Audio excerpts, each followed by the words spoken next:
Primetime news this evening, parent cries foul after her 6-year-old was allegedly sexually violated by another child. We zoom in on vote buying in a Primetime News In Focus report. And later, Indicom takes a stand as the Mario Dean trial continues. Good evening and welcome to Primetime News.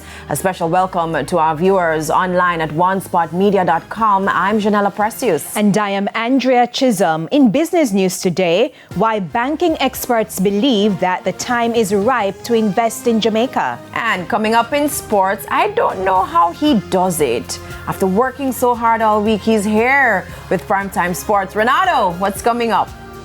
That's a good question. I don't know either. Well, we still talk chance because Kingston College and Hydel have the opportunity to celebrate with their schoolmates their title win on the weekend. Also, Jamaican axed as captain of the West Indies ODI team, and Craig Brathwaite steps down. We'll have all that and more in Primetime Sports. There's also sports commentary, e-prime and weather. But before we get to that, Janella, Romaine Robinson is here to tell us what's coming up in Primetime weather. Thanks, Andrea. We're looking for an increase in the wind speeds across the area as we move into about Thursday of this week. But we still have those isolated showers that are expected to be dotted across the western portion of the island in the afternoons from now through to about Thursday. Thank you so much, Romaine. Time now for our feedback question. What is it, Andrea?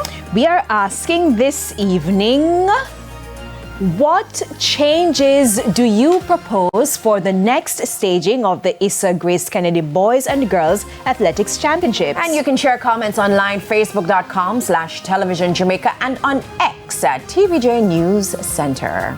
Stay with us. Primetime News continues right after this break.